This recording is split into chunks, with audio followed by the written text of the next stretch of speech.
Assalamualaikum warahmatullahi wabarakatuh. It's Gunau.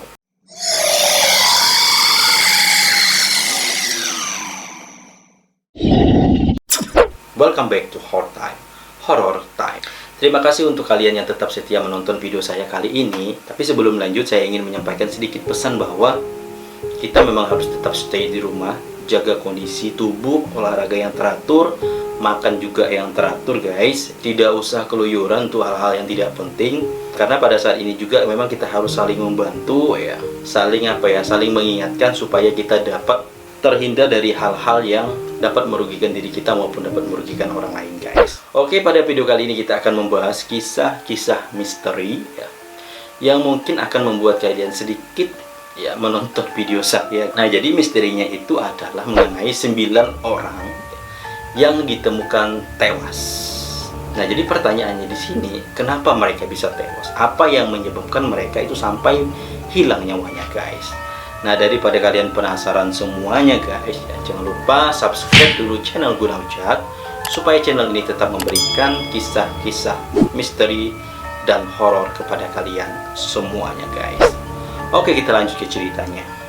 Pada tanggal 2 Februari tahun 1959, ada 9 orang pemain ski yang diketuai oleh seseorang bernama Igor Dyatlov ditemukan tewas. Nah, mereka itu ditemukan tewas kemudian pada tanggal 26 Februari tahun 1959. Jadi dari sejak kepergian mereka pada tanggal 2 Februari tadi, kurang lebih 3 minggu mereka semuanya ditemukan tewas guys. Nah, untuk kondisi mayatnya, 2 orang itu ditemukan kurang lebih 1 mile dari tempat perkemahan mereka, dengan kondisi bahwa 2 orang itu tidak mengenakan pakaian kecuali celana dalam.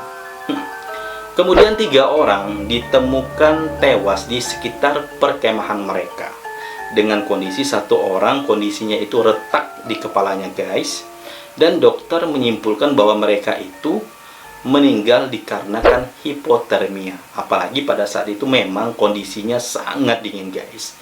Ya, kita tahu bahwa di pegunungan sana itu kan memang memiliki banyak hamparan salju. Jadi kondisinya yang memang betul-betul dingin, sehingga pada saat itu dokter menyimpulkan bahwa mereka itu meninggal karena hipotermia untuk 5 orang tadi guys.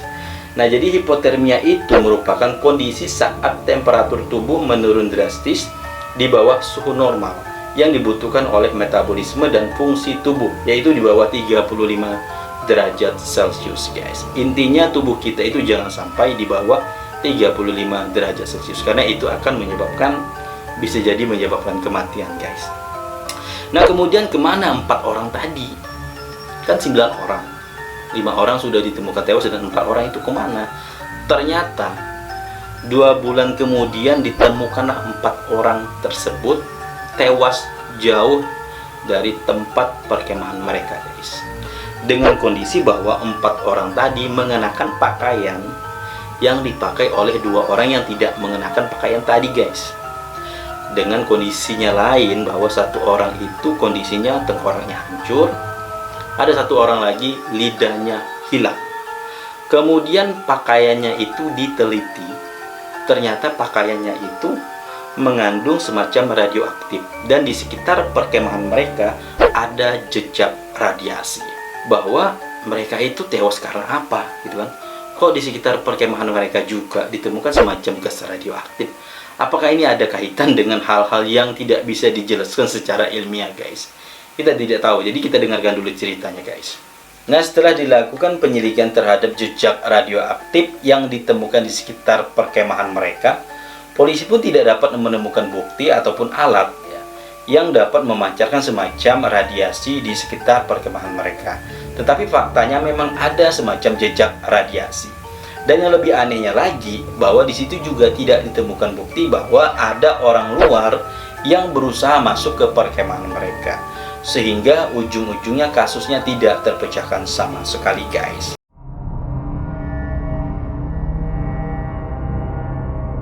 Nah, sekarang kita mengarah pada teori konspirasi yang menyebabkan 9 orang tersebut tewas. Yang pertama, teori badai salju. Teori ini menggambarkan ada semacam badai salju yang menyebabkan mereka semuanya itu tewas. Teori ini juga ada keterkaitan dengan hipotermia. Ternyata orang yang kena hipotermia itu maka dirinya akan merasa semacam panas atau kebakaran. Sehingga ini ada relevansinya dengan dua orang tadi yang tidak mengenakan pakaian, guys. Tetapi teori ini jelas dibantah oleh orang-orang karena teori ini tidak menjelaskan mengenai jejak radioaktif yang ada di sekitar perkemahan mereka. Dan juga teori ini pun tidak menjelaskan mengenai salah satu dari korban yang tewas tersebut kehilangan lidahnya, guys.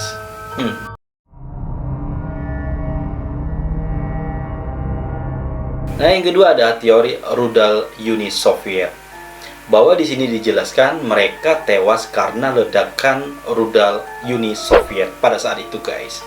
Apalagi dalam hal ini pernyataan tersebut dibenarkan oleh seorang dokter yang menyatakan bahwa dari ke-9 orang yang tewas tersebut semuanya cedera, dinyatakan cedera, guys. Jadi ada semacam retak di kepala, ada hal-hal lain yang menyatakan bahwa ini adalah cedera. Tetapi di sini dibuktikan bahwa tidak ada bukti ledakan dan tidak ada juga bukti catatan peluncuran rudal. Tidak ada catatan peluncuran rudal pada saat itu, guys.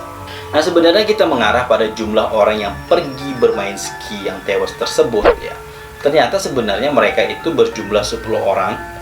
Jadi satu orang itu memutuskan untuk pergi lebih awal dikarenakan ada sesuatu yang tidak bisa dijelaskan, guys. Dan orang tersebut adalah bernama Yuri Yudin. Jadi si Yuri ini adalah salah satu korban yang satu-satunya selamat. Jadi dia juga melakukan proses investigasi di tempat perkemahan teman-temannya. Jadi dia juga tahu barang-barang apa saja yang dibawa oleh teman-temannya. Tetapi yang lebih aneh di sini adalah bahwa si Yuri tadi menemukan salah satu barang, ya, semacam kain militer yang tidak sesuai atau tidak sama dengan yang dia bawa, guys. Ada juga ditemukan semacam kacamata yang agak sedikit aneh. Jadi di sini si Yuri berpendapat bahwa mungkin dari temannya yang tewas ke-9 orang tadi sebenarnya sudah ditemukan oleh sekelompok orang militer, tetapi orang tersebut berusaha menutupi kasus tersebut, guys.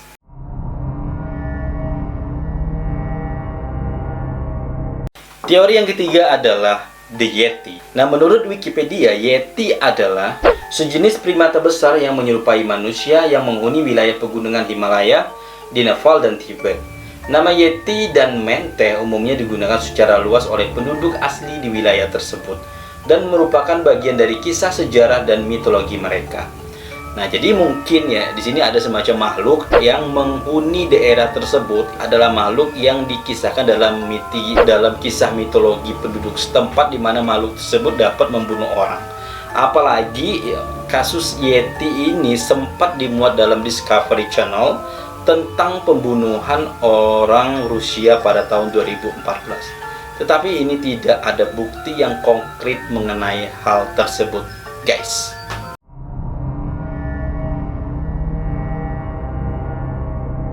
Nah, untuk teori yang keempat adalah teori yang sangat populer pada saat itu, guys. Setidaknya bisa menutup jawaban-jawaban mengenai kematian 9 orang tersebut, guys. Nah, teori ini adalah teori aliens. Jadi di sini dijelaskan bahwa mereka itu tewas karena aliens, serangan aliens. Apalagi di sini sebenarnya harusnya di bulan Februari itu ada laporan dari warga setempat yang menyatakan bahwa mereka melihat aliens ataupun sesuatu hal yang di luar dari dugaan mereka, guys. Tetapi dalam hal ini dipertegas lagi oleh seorang investigator bernama Led Ivanov. Jadi dia memberikan laporan mengenai adanya penampakan piring terbang di bulan Maret pada tahun tersebut, guys. Jadi dia meyakini bahwa 9 orang tersebut tewas dikarenakan barang itu tadi, barang yang agak sedikit berbeda yang belum pernah mereka lihat, guys. Apalagi yang lebih anehnya di sini bahwa Ivanov disuruh oleh pemerintah Uni Soviet untuk menutup kasus ini, guys. Nah, di sini juga dapat dijelaskan bahwa alien inilah yang menyebabkan adanya semacam jejak radioaktif yang ditemukan di sekitar perkemahan mereka. Dan di sini juga dapat dijelaskan bahwa keanehan mengenai kondisi tubuh ke-9 orang tersebut, guys, semacam lidahnya hilang atau segala macam. Jadi apakah mungkin alien itu memakan lidah? Kita nggak tahu, komen di bawah guys. Tetapi setidaknya ini agak sedikit memberikan jawaban mengenai kematian mereka. Apa kalian percaya atau tidak? Inilah yang namanya teori konspirasi guys. Jadi sekian cerita dari saya. Wassalamualaikum warahmatullahi wabarakatuh. It's good.